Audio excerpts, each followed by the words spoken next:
بسم اللہ الرحمن الرحیم۔ شروع کرتی ہوں اللہ کے بابرکت نام سے جو بہت ہی مہربان نہایت رحم فرمانے والا ہے۔ السلام علیکم ورحمۃ اللہ وبرکاتہ۔ Welcome to my channel. آپ کے اپنے چینل پہ میں آپ کو خوش آمدید کہتی ہوں۔ تو میرے عزیز بہن بھائیوں، کیا حال ہے آپ کے؟ میں امید کرتی ہوں کہ آپ سب لوگ اللہ کے فضل کے ساتھ ٹھیک ہوں گے۔ آج ایک اور نئی ویڈیو کے ساتھ میں آپ لوگوں کی خدمت میں حاضر ہوئی ہوں۔ میرے عزیز بہن بھائیوں، حضرت مالک بن دینار بہت بڑے بزرگ گزرے ہیں۔ ان کا میں آپ کو ایک واقعہ بیان کرتی ہوں۔ حضرت مالک بن کا ایک بہت بڑا نام ہے اور اللہ تعالیٰ کی نیک بندوں کی پہچان ہوتی ہے، وہ کبھی بھی جھوٹ نہیں بولتے اور ہمیشہ سچ بولتے ہیں۔ حضرت مالک بن اپنا واقعہ بیان کرتے ہیں۔ وہ فرماتے ہیں کہ دمشق میں ایک بہت بڑی مسجد تھی جس کو حضرت معاویہ رضی اللہ عنہ نے بنایا تھا۔ بہت ہی خوبصورت اللہ پاک کا گھر تھا اور کہتے ہیں حضرت مالک بن دینار کہ میری آنکھ اس پہ آ گئی اور میرا دل بھی اسی پہ آ گیا۔ وہ کہنے لگے کہ میرا دل یہ کہنے لگا کہ مجھے متولی بنا دیا جائے اس مسجد کا۔ تو میرے عزیز بہن بھائیوں، مالک بن دینار نے 1 سال نماز ادا کی اور اس مسجد میں اعتکاف بھی قیام کیا۔ انہوں نے اپنے آپ پہ پورا کنٹرول کیا اور اللہ تعالیٰ کے پورے بندے بن گئے اور انہوں نے ہمیشہ سچ بولا۔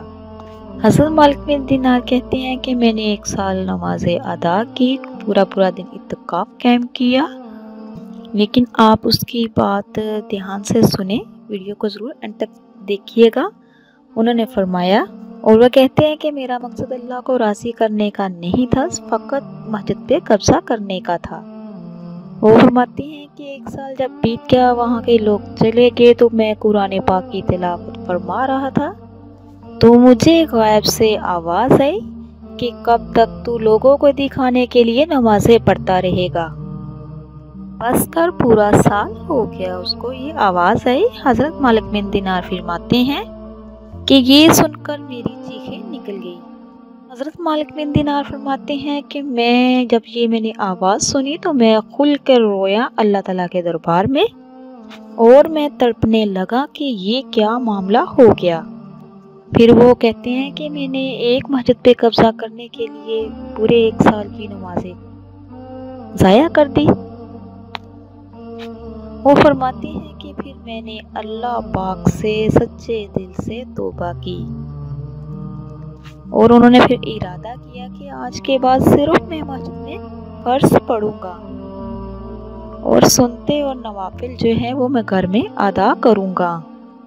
اور یہ میرے اور آپ کے آقا کریم صلی اللہ علیہ وآلہ وسلم کی سنت بھی ہے۔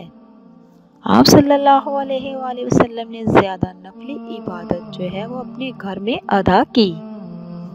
اور یہاں پر آپ کے لیے ایک اور چھوٹی سی بات میں آپ کے لیے بیان کر دیتی ہوں۔ جب بھی کوئی میرا بہن بھائی نماز پڑھے تو کوشش کرے کہ جگہ کو چینج کر کے نماز پڑھے۔ اس کا مطلب یہ ہے کہ جو میرا بہن بھائی جگہ چینج کر کے اللہ کا ذکر کرے گا، نماز پڑھے گی، تو وہ زمین جو جس جگہ آپ نے نماز ادا کی ہوگی وہ گواہی دے گی۔ تو میرے عزیز بہن بھائیو، حضرت مالک بن دینار فرماتے ہیں کہ نہ مجھے صدارت چاہیے، نہ مجھے کچھ بھی چاہیے، پھر باقی کی جو نماز ہے فرض مسجد میں پڑھا اور جو باقی کی نماز سنتے وغیرہ ہے نفلی بات وہ میں نے گھر میں کرتا رہا۔ مجھے صرف اپنے اللہ کی رضا چاہیے اور اللہ۔ تو حضرت مالک بن دینار فرماتے ہیں کہ میں فجر کی نماز اگلے دن فجر کی نماز پڑھ کے جب اٹھا گھر کو واپسی کرنے لگا تو سارے نمازی اکٹھے ہو گئے اور وہ کہنے لگے کہ حضرت آپ نے ایک آدمی ہے، پورا سال ہو گیا ہمیں آپ کو دیکھتے ہوئے، لہٰذا آپ مسجد کی چابیاں اپنے پاس ہی رکھیں۔ وہ لوگ کہنے لگے کہ ہمارا دل ہے کہ مسجد کو آپ ہی سنبھالیں۔ حضرت مالک بن دینار فرماتے ہیں کہ میں نے پورا 1 سال لوگوں کو دکھانے کے لیے نمازیں پڑھی، نمازیں ضائع کی، لیکن آج میں نے رب کی رضا کے لیے رب کے لیے نماز پڑھی تو کتنا فائدہ ملا۔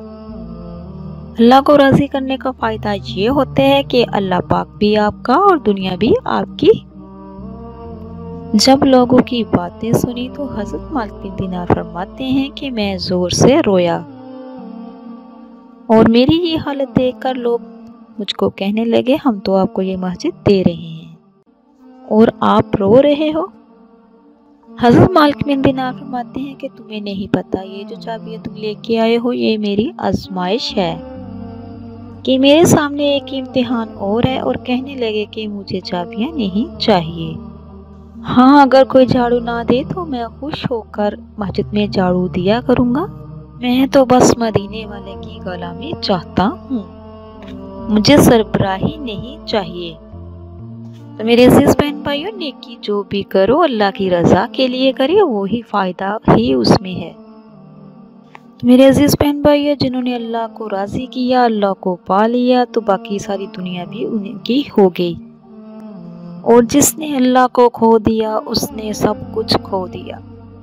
तो मेरे अजीज बहन भाइयों बच्चों, हमें अल्लाह को पुकारना चाहिए, अल्लाह ही से अपनी मुरादें पूरी करवानी चाहिए। वो समीर अलीम है, गफूर रहीम है, वो अता करने वाला है, वो कुल कायनात का मालिक है और वो हर चीज़ पर कादिर है बेशक। तो मेरे अजीज बहन भाइयों, जो भी आप अल्लाह का जिक्र करें दिल की गहराई के साथ कीजिए, तो इंशाअल्लाह यकीन कीजिए कि अल्लाह ताला लफ्ज़ों में आपका मुकद्दर बदल देगा।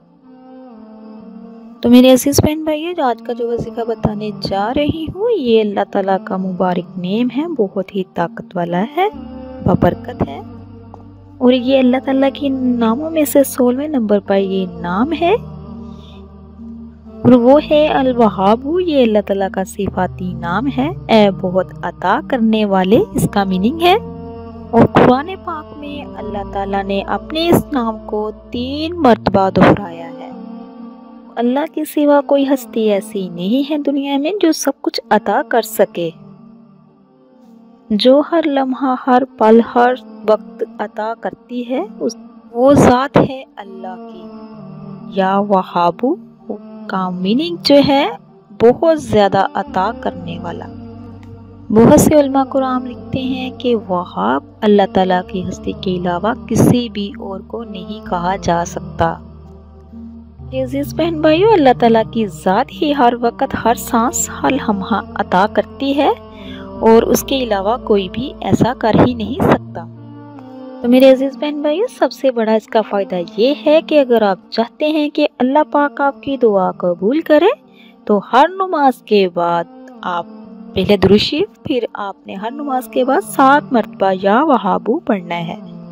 यानी जब आपने दुआ करनी है अव्वल आखिर दुरूद शरीफ के साथ, तो फिर आपने 7 मरतबा ये पढ़ना है। जो भी आपका मकसद है, जो भी हाजत है, बड़ी से बड़ी परेशानी है या रंजो गम है, तो इंशाअल्लाह इसको पढ़े और देखना अल्लाह पाक कैसे आपकी दुआ को कबूल व मंजूर फरमाता है। जो आप चाहोगे वैसा ही होगा। अजीज बहन भाइयों, इसका एक दूसरा अमल भी है, जो आपके नाम के आदात हैं वो निकालें। तो जितने आपके नाम के आदात बनते हैं उतने मरतबा आप इसका विर्द कीजिए। सबसे बेहतर बेस्ट ये है कि फजर की नमाज के बाद। तो इंशाअल्लाह ताला जो भी आप अमल करेंगे 5 दिन के अंदर अंदर आपको सब कुछ ज़ाहिर होना शुरू हो जाएगा। ये इतना ज़बरदस्त अमल है, अल्लाह ताला का इतना मुबारक नेम है।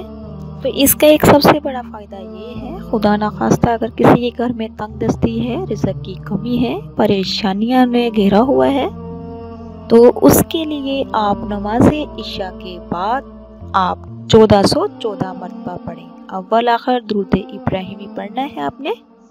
तो इंशाअल्लाह ऐसा करने से आपका जो भी मसला मसाइल होगा, जो भी तंगदस्ती होगी, इंशाअल्लाह ख़त्म हो जाएगी। खुलूस दिल के साथ कीजिए और पूरे यकीन के साथ कीजिए। तो याद रखिए कि एक जगह और एक ही वक्त मुकर्रर करके ये आपने वजीफ़ा करना है। तो मेरे अजीज बहन भाइयों, जब भी आप कोई वजीफ़ा करें उसको कम से कम 7 दिन, 11, 21 या 41 दिन तक जारी रखा करें। अगर आपका काम हो भी जाता है फिर भी जारी रखें। तो इंशाअल्लाह हर 5 दिन के बाद आपको इसका बहुत ही अच्छा रिजल्ट मिलना शुरू हो जाएगा। इस वजीफ़े की बदौलत से, इस वजीफ़े को करने से आपका हर मकसद में आपको कामयाबी मिलेगी, हर हाजत पूरी होगी, हर नामुमकिन जो काम है वो भी होगा। बड़ी से बड़ी अगर परेशानी ने घेरा हुआ है इंशाल्लाह वो भी ख़त्म हो जाएगी, मुसीबत टल जाएगी। तो नमाज के बाद जब आप ये वजीफ़ा करोगे ईशा की नमाज के बाद, तो ये अल्लाह ताला का इतना मुबारक बाबरकत नेम है, तो इंशाल्लाह रिज़्क़ की बारिश होना शुरू हो जाएगी। तो जो मेरे बहन भाई औलाद की नेमत से महरूम हैं, वो जो चाहते हैं अल्लाह ताला बेटियां भी अता करें, बेटे भी अता करें, वो भी इस वजीफ़े को कीजिए। वो मेरे बहन बेटियां क्या करें कि वो फजर की नमाज के बाद या इशा की नमाज के बाद 313 मरतबा या वहाबू पढ़े और अपने पास एक पानी का गिलास रख लें, उस पर दम करें और ख़ुद भी पिए और अपने शोहर को भी पिलाएं और अल्लाह पाक से दुआ करें औलाद के लिए। तो इंशाल्लाह अल्लाह पाक बहुत जल्द नेक साले औलाद से नवाजेगा। जब तक अल्लाह की रहमत नहीं होती तब तक जारी रखें, इंशाल्लाह अल्लाह पाक खास रहमत से नवाजेगा। मेरे अजीज बहन भाइयों, मैं उम्मीद करती हूँ आपको मेरी वीडियो अच्छी लगे तो ज़्यादा से ज़्यादा शेयर कीजिए। कुरान और हदीस की बात को शेयर करना सदका जारिया, इसमें शामिल हुआ करें। तो इंशाल्लाह नेक्स्ट टाइम एक और वजीफे के साथ आपकी खिदमत में दोबारा हाजिर होंगी। अब तक के लिए इतना ही। अल्लाह पाक से दुआ है कि अल्लाह पाक आपको, मुझे और सबको अपने हिफ्ज़ ईमान में रखे। अब मेरे लिए दुआ कीजिए, मैं आपके लिए दुआ करूँगी। अल्लाह हाफिज़।